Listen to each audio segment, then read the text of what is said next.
to this episode of Author Success Show. The special guest we have today is Vino Supraja.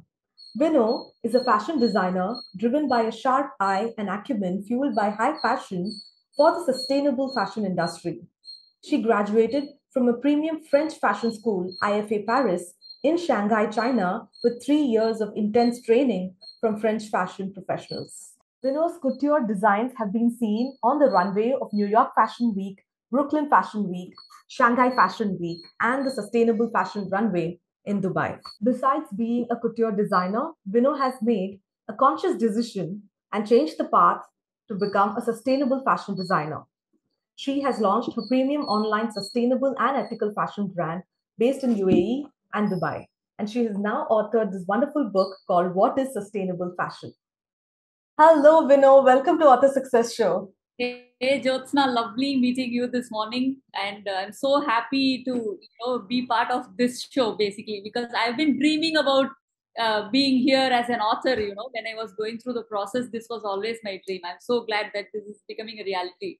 It's my pleasure, Vino. It's always fun interviewing authors, and it becomes even more amazing when they are our clients. Oh, lovely. Yeah. So before we get into your book, I want to understand how was your journey from, because you didn't study fashion at the age of 18 or something, right? You studied to become an architect, and then you moved into the media industry, became a very successful media person. And then all of a sudden, everybody looks at you on ramps and everything. So how did this transition happen over the years? So if I have to give a one word answer for this, then it would be destiny, because architecture happened. I joined the School of Architecture in Chennai without knowing what architecture is, because my parents were forcing me to become a doctor, and I was a rebel who said no, I am not becoming a doctor. I wanted to do Tamil literature, for which there was a lot of resistance at home. And so finally, one of my uncles called me and said there is a course called architecture. Would you like to join? The one question I asked him was, does the course have math in it? He said, no, math. It's only drawing, designing buildings. And I said, yes, and I joined. The first day when I went to college, there was a professor who was writing on the blackboard in big caps saying mathematics, and he was underlining it. Oh my God. Oh my God, where have I come? So anyway, so that's how architecture happened. But those 5 years in the School of Architecture was real transformation to me, because I came as a rural student with no great academic foundation, with very bad English, no confidence, with lots of insecurities. The city usually scares people like me who come from a small village, right? So that happened, but really architecture helped me evolve as a person.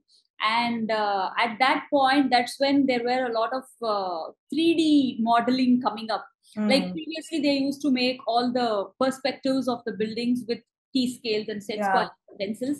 But that's when the whole boom of making 3D views in the computer was coming up. So I wanted to learn that. And I joined an animation school. That's where I got introduced to, things like close-up shot, mid shot, what is a camera, and what is the focus, out of focus, and all those things. So I was fascinated towards that, and I wanted to explore that area. And I became a RJ. I gave audition, and I was working as a radio producer and also a radio jockey, and slowly went into television. And I was your family okay with you dropping the architecture career and moving into the media? Okay, media. I moved into media when I had a 2-year-old child. Oh, okay. So at that point, the approving authority was my husband.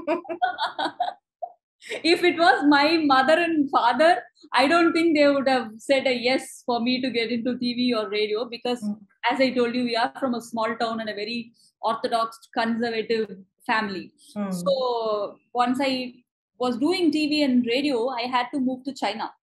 So what do I do because of your husband's career? So what do I do in China without knowing the language? See, I had two choices in front of me. Okay, either I should have asked him to go alone and stayed here and then continue doing what I was doing. I also had a child. He was in school back then. But then if I choose to go to take that route, no, then I am actually resisting all the opportunities that are there in China for me, because it's a new land, unexplored place for many, right? So I thought, okay, fine, let me go and see what's there. And when I moved to China, I wanted to study something related to media or filmmaking. But then, when I was Googling, there was no Google also. I had to use a VPN to Google. I found only two websites in English. One was a fashion school and one was a business school. So out of these two, fashion sounded exciting to me. Yeah. And I joined a bachelor degree in fashion when I was 32 with a 7-year-old son going to school. And all my classmates were, just out of high school. Right. And these are the kids, I can call them so, I guess. These are the children who dreamt to become a fashion designer. Yeah. They were trained in sketching. They knew all the big brands. They were discussing, first day in class, they were discussing the spring summer collection by John Galliano and by Karl Lagerfeld. I was like, who are these people? Wait, are these name of some person or are these brands? So I took notes about everything, Karl Lagerfeld. I wrote everything in Tamil just to pronounce it properly. Yeah. Or Chanel and everything. And after that first 1 hour, I was like little scared. So I went and met the teacher in person and I told him, sir, I don't know anything. Whatever you spoke today in the class, I didn't understand a thing. It was all Greek and Latin to me. I'm not even sure whether they are actually Greek and Latin only. So please help me. I'm a novice. I may ask you some stupid questions, but please bear with me. And from there, the minute you accept that you don't know things and you're open to learn, people are very happy to help you. I told this to all my teachers, saying, see, I don't know anything. I am just a clean white paper. So please help me. So that's when my journey in fashion started. And I couldn't sew one straight line for 1 full year. Because we had a major intense tailoring course also as part of the curriculum. I couldn't even a single straight. I used to go to the restroom of my university and call my husband and cry. I think I made a big mistake. I don't belong here. I can't even stitch a single line. Why am I here? But as I started progressing in the final year, I stitched my whole collection with my own hands, which won the Shanghai Fashion Week, which won 2 international awards. Amazing. But books always helped me. Actually, when I was struggling, right? So that's when I read this book called Outlier. And there was a thumb rule saying anything, if you spend 10,000 hours, you'll become an expert. So true. You'll become an expert, right? So 10,000 hours was like kind of my thumb rule then. Okay, let me spend more hours. You still have time to become an expert. You didn't have to hurry. Even if you don't become an expert level fashion designer, at least you can become a decent fashion designer, right? So I used to clock my hours every day, to do some extra work at home. And it was quite a challenge because there was a child going to school. I had to help with homework and no concept of having an Indian cook who can cook Indian meal for you. The food outside was also not so great in China. I mean, at least not to my taste. So I had to wake up early, cook early, go to school, come back, work. It was quite a challenge, but I really enjoyed the journey because I liked the field of fashion. Right. Somehow, I think my destiny kind of dragged me and put me on track, showing me the right path, saying, hey, this is what you're supposed to do in your life. Yeah. So that is exactly how I ended up becoming a fashion designer. Wow, what an amazing journey. And looking back, I think all that struggle and sacrifice was totally worth it, because I was one of the lucky people to witness your latest collection launch, and I'm so proudly wearing a Vino Supraja. And it was amazing to see how much you have evolved as a person also. So you said that you've always been reading these books which motivated you. So from being a reader, how did you first think of becoming an author? When was that first thought that, one day I should also be writing a book? I'll tell you how I became a reader first. Okay, sure. That's an interesting story to share. So when I was in fashion school, I was asked to design a kids collection inspired from a fairy tale, a classic fairy tale. At that point, I realized that I have never read a fairy tale in my life, because we in a small town, we don't get to read English books. We don't have libraries. We don't get to read English books. Whatever is there in your English textbook, that's all you get to read in your life. So I have never read any book until I finished school. So when I went to college, right, I had friends who were discussing books. Even back then, I didn't have that drive to go and buy books and start reading. But when I had a child, I wanted him to read. So as soon as I had a child, I started at least, posing as if I am reading, created a nook with books. And I was like, I was telling him that, that's a very precious nook. You're not supposed to touch it. It's Amma's library. Don't go there. And I will sit and read. I went, no, don't disturb me. So he started imitating me. So I started reading for him. And I think naturally I had an inclination towards reading. I enjoyed books. And then I started reading more and more, and he started reading, and now we have a huge library at home. So that's how my reading started. And when I wanted to write a book so when I came to know about fashion pollution from a teacher. This was only recently, right? Till then you were already a fashion designer, but you did not know about the sustainable aspect of it. Yes, because I was a fashion designer for 5 years, and I didn't know what fashion was doing to this ecosystem at all. So when my teacher just opened this Pandora box, I was like, wow. So a person being inside the industry is unaware of such things. Right. But it is very essential for everyone to know this, because clothes are something that we all wear, right? So I thought this message has to spread. So I started reading more books, and I started listening to TED Talks. I started watching YouTube videos. But at that point, I thought, books about sustainable fashion were big, with lots of text, with lots of numbers and jargons, which I thought not everyone could understand. Yeah, very academic in nature, no? Exactly. So, and these were all in fragments. You get some details on a TED Talk, you get some details on a YouTube video, and you get some details on some book. So I thought there has to be some resource for a common man to understand what exactly is sustainable fashion. I conducted a little survey among my friends and family. I asked them, what is sustainable fashion? Just to understand what is their, idea about this. And most of them said sustainable fashion is wearing organic cotton. So that was the one liner I got, and many people didn't know also. So that is not what sustainable fashion is all about. I had a friend who suddenly became a sustainable fashion enthusiast. She threw away whatever she had on her wardrobe, and she bought all organic cotton new clothes, and she started wearing organic cotton clothes, new clothes every single day. That is not sustainable at all. So I thought I should write a book where I kind of put everything in a nutshell, and a common man should come and read it quickly and understand what is sustainable fashion and realize the need for it. Yeah. So that was the idea that I got during the lockdown. First lockdown was when I was having a lot of time in my hand. So I thought let me at least consolidate everything in a notebook. Right. Like if it is water pollution by fashion, let me put all the data that I come across under this. So I kind of had a notes with lots of data in it. That's how the idea was formed about the book.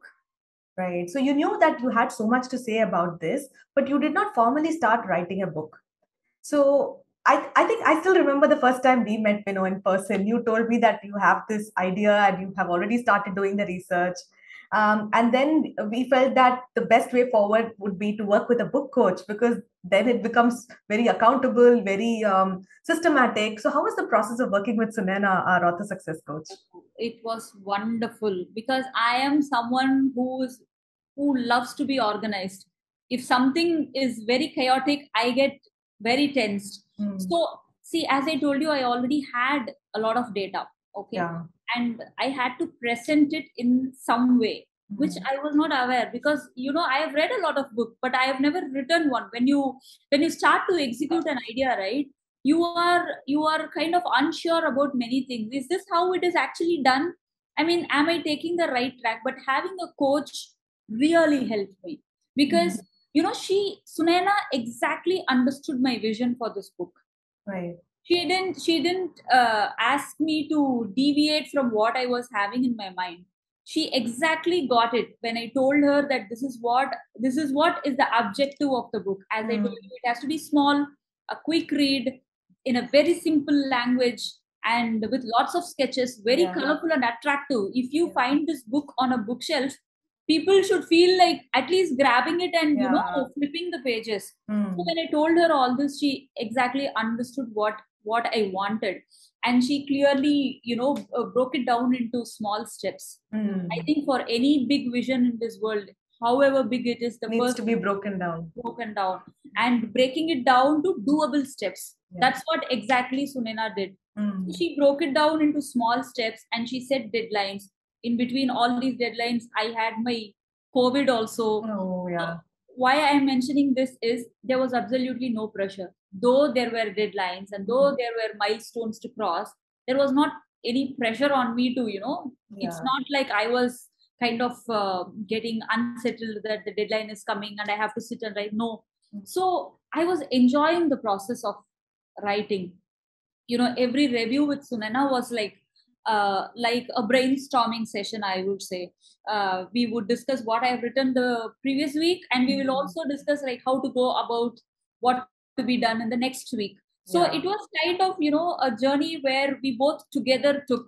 It's not like a guide who is sitting there and just telling you, giving you comments. It was like a friend hand holding you and taking you through the journey. I loved every session with Sunena, and really formulating the structure of the book. I love the structure, the 3-part thing, no? Where the first part you're creating that awareness about, this is the reality. The second part is where you're making people think about their own habits, and finally you're giving recommendations that this is how you become more sustainable with your fashion. So I love that whole thing. It's very logical, step by step. Not just, I mean, for you also, it must have made your writing easier, and for the reader also, it's very easy to understand. Correct. And also, when I started the book, I didn't have the second and third part in mind because I only had data. All the facts were there. Yeah. So all I wanted to do was share this data and tell my message to the world. But then, as we wrote, it kind of evolved. It kind of evolved, and it came into these 3 parts. And then what to write in each, dividing it into chapters. I thoroughly enjoyed the whole process of writing this book. Right. This is what, I've seen a lot of authors say, they know that they are good at what they're doing, but while writing the book, the author themselves go through a lot of transformation. They get more clarity. And I can see that while you are saying this. And I also like some specific things that you were doing at the end of every chapter. You were talking about, though the book itself is very simple, but still you were giving, takeaway points like this is what you need to remember at the end of every chapter. This is what you need to think about at the end of everything. So you were making people do those activities, right? Self-reflection. So I think that really made it like an action guide for the reader and not something that they will just read and forget about. True. It's like the recall points. Once you finish a chapter, see, the very idea of making this book small and a quick read is that they should be able to read this book in a flight journey. Or when they are sitting in a doctor's lobby waiting for their turn or any queue. That's the whole point, right? So when you're browsing through a small book like this, it's very easy to forget all the points that are being told, and it's a very data heavy book. So I thought giving these recall points at the end of every chapter is very important, so that when you read it twice, it kind of sticks in your mind. So that's the reason that we went with all these remember me, and all these at the end of every chapter you have something very interesting to recall. Right. That's a very good thing to do. And also for those of you who are watching us, listening to us, and have not seen the book, this is how cute and amazing this book looks like. This is what we're talking about. I want Vino to talk about the design of the book. It's so colorful. Every sketch, every illustration was done by Vino herself, being the creative designer herself. She didn't want to outsource that part. You wanted to do it yourself, right? So how was that process, Vino? Because there are so many designs. How did you decide that this chapter needed these? And this is how I'm going to do it. And then how was it working with with our interior designer to fit into the book? Okay. So when I was thinking about the layout of the book, right, like the size of the book, I wanted a small square book. Okay. That itself makes it stand apart, no? Because usually books are rectangular. and boring and black and white. This makes it instantly stand out. I'll tell you the reason, okay? Because when you keep it in a bookshelf like yours in the background, right? When you keep this book now, it will be protruding outside. It won't fit into the regular, so it will call you to come and pick it, right? And then it's in a bright yellow and cyan blue. So it is a very attractive color, like how bees are getting attracted to sunflowers. Like this is one eye-catching color, and the size is very unusual. So people would want to come and pick it from any book rack. That is one reason. And doing the illustrations myself, I thought, like, see, basically I'm an artist, right? So this book is not just a non-fiction book about sustainable fashion. This is like my purpose of life. Yeah. Sustainable fashion is not just my profession; it's also my purpose, right? So it's coming straight from my heart, because I made this conscious decision to become a sustainable fashion designer from being a regular fashion designer. So I wanted to do my sketches myself. But there's another interesting story to this. I tried doing these sketches sitting at home, and during lockdown again, during one of those waves that we had. So there was a lot of disturbance, a lot of bells ringing, deliveries, and I couldn't do it. So we decided, like, as a family, okay, let's all go somewhere and do this. So I went to the foothills of Himalayas, in Corbett, in a nice resort, and then there was absolutely no disturbance, and all I could hear was peacocks, noise, sounds, and songs everywhere. So I did all my sketches there. Wow, nice. One go, 7 days for the whole book. Everything was done from morning 8 a.m. to night 10 a.m. All I did was sketching, and that was again like meditation. Right? And how I decided where to sketch what was the first breakdown was the necessary sketches. Okay. There were certain parts where I thought there must be a sketch there. Like, for example, in every t-shirt, when you make every t-shirt, in the process, you add 16 teaspoons of chemicals to it. Right. I wanted to highlight that point. So I wanted to have a sketch also. Yeah. Because visually it is so jarring, no, to see, oh my God, what a crime we are committing, rather than just read it. Exactly. So there were some parts where we definitely had to have sketches. And there were some parts where I thought, like for example, there are illustrations about the laundry symbols. So these are like the things that most of us don't know. That was truly an eye-opener, Vino. I'll tell you why. My background has also been in fashion retail, okay? I don't know about the design side of things, but I used to work in the front end selling apparels. So I have read so many of these labels, but I didn't know half of this. There are so many different wash care instructions and all that. So that's a very handy, illustration that you've made. Yeah. So these things were also there. Like, what we come across on an everyday basis, but we actually don't know. So these were added. And then there were also some sketches that were added for layout purposes. Like, for example, okay, there we have some 6-7 pages continuously just with text. There has to be something down the monotony. So at that point, I added a sketch. So it was a mix of several things, but because I already had this vision of how this book has to look, why I am writing this book, there was an objective to have a colorful book and everything. So because of the vision that we already had and things that we have already discussed and decided with Sunaina, it was quite easy to decide upon where we need to place illustrations and what type of illustrations. And there are some downloadables also, which has a beautiful poster that says this is a sustainable wardrobe. So all these things kind of, as we discussed, it evolved, and I made a big list of 55 illustrations and ticking off every box every single day sitting in Jim Corbett. That's actually such a cool strategy, because a lot of people get so distracted in their day-to-day life. We want to achieve something, but something else comes up and the priority changes. But doing this batch processing, doing everything back to back really helps. And it's such a powerful productivity tool. So thank you for sharing that. And also illustrations, it's not like writing. If you do for a couple of hours, you might get a little tired, and you get a writer's block, and then you have to go out and come back. But illustrations, this is how you train your fingers, right? The more you do, you get better at it. Okay. The first day was I was able to do 4 illustrations, And on the last day, I did some 15, 16 sketches on one single day because I was just getting better at it, Yeah. So that also helped going in one go. That's very nice. And I'm sure I'm going to be telling a lot of my clients in future to add illustrations to their book, because people don't see how powerful that is. Because many people may not read the entire book. Like my daughter, she loved your book for the look and feel of it.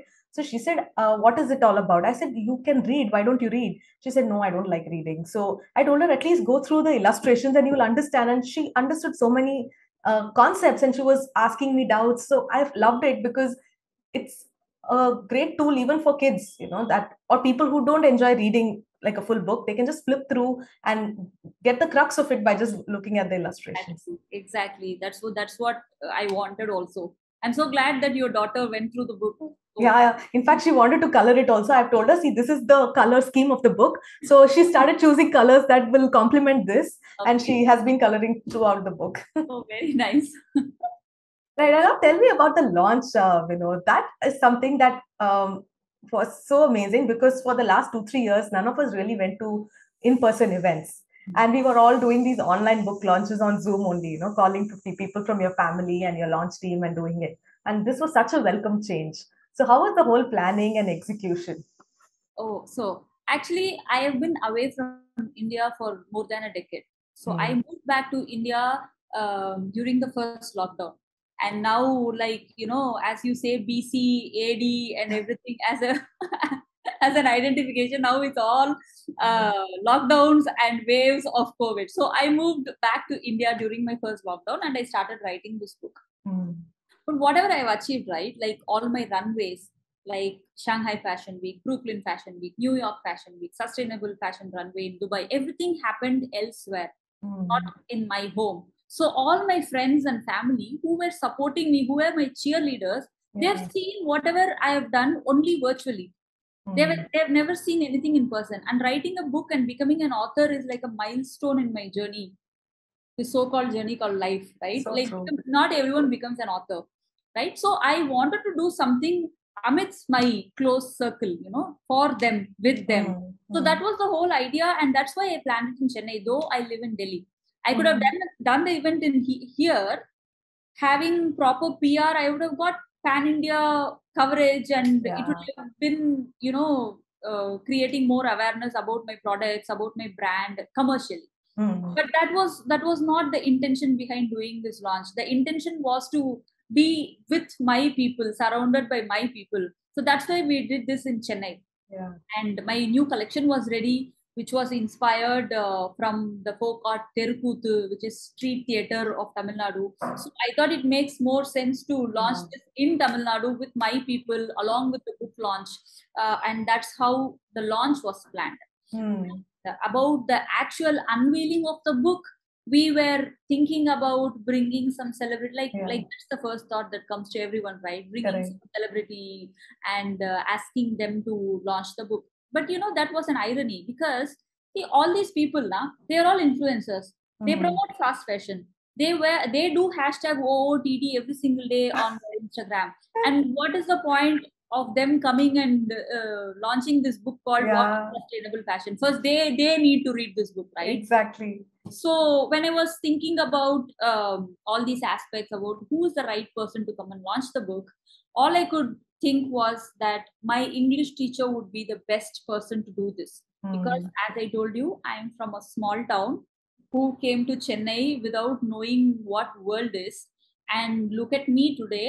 I have Right. traveled across the globe. I have done so much, and I have also written a book in English, right? If not for the foundation that she has laid Yeah. in my school, this wouldn't have happened. So I true. still have a lot of friends who still write on their status, I didn't went there. Mm. Whenever I read that, I remember Saraswati ma'am taking our English papers and you should not put past tense after did. Did is the past tense. There has to be a present tense. I remember all that. And in that small town, yeah, she was the one who made us flip us through Ren and Martin read books. Mm. I mean, not every child gets that opportunity to have Yeah. such a teacher who brings you the most important grammar book to school and make us flip us through, and then ask us to see what is present perfect tense and what is this, and so I thought. And also, sadly, I don't know about the rest of the world. Sadly, in India, teaching is a very thankless job. Yeah, They very do low paid also. very low paid. They do everything from their heart, but in the end, the child grows in its career or in its life, but the teacher remains still ladder, right? Yeah. So I really thought that she is the right person to launch the book. So she was so happy when she came to the event, and she didn't want to speak in the mic. She was feeling very shy, but what she told me on the stage was like, "This is a big honor that I will cherish for my whole life." And what's the big blessing than this one can get? Such a lovely gesture that was, and audience member also, they also became teary eyed after seeing all of that. I saw that. It's when she Yeah. was on stage, when I was looking at the audience, there were many who were like wiping their. And I also got messages after the event saying, I remembered my teacher and I called them after the event just to have a conversation with them and all those stuff. I didn't expect all this. I did it for my own happiness, but I'm so glad that, people were able to connect with the whole feel of the event. Yeah, so true. And everything was so, what is the right word? It was all like matching with each other. Like even the fashion show, it was not the typical thing where the smoke is coming from the background with some rock music in the background. It was so in line with whatever you believe in, and the tribute to your to the culture that inspired you was also so beautiful. The performance of the artists, and I'm sure those models would have had first of its kind experience for them too. Yes, yes. Actually, my hometown is just 10 kilometers away from Purisaya. Purisai is a very small village, and that is where this art form called Terracotta is still thriving. They have a Terracotta school there, and they have Terracotta festival every year. This October, they are again having, and you can see a lot of theater people across the globe coming there during that festival. And they collaborate with French theater. They collaborate with many theater groups across the globe. They have performed all around the globe. Wow. But the name is big elsewhere. But not here. Not here. Just like my story, right? And I thought it is such a colorful art. It is like the mother of theater, whatever we are doing today. This is where people started something called theater art, right? And I have seen this since my childhood. My home was just next to a temple, and my parents didn't have a TV, didn't buy a TV until I was in 12th grade. So my only entertainment was to watch all the Terracotta in the temple that is nearby my home. And my dad was serving all the villages around my hometown. So every time there is some temple festival, we will be invited and we'll be watching Terracotta. So I've seen them perform since my childhood. I've always been thinking about making a collection inspired from Terracotta and calling it Purisai. In fact, I was secretly manifesting hashtag Purisai in Paris. Wow. You never know, no, that will happen. It came, yeah. Is it? The opportunity came, but I had to choose between doing the event in Paris or Chennai, spending the same money for both. Okay, I could do only one of these. Right. Then I chose my people, and it happened in Chennai.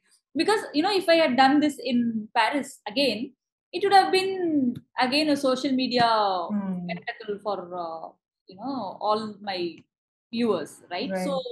So I thought, okay, let me do this in Chennai so that I can also bring in the artists here. Correct. Otherwise, I didn't have a budget to take them all to Paris and make them perform there. But here I can do that as well.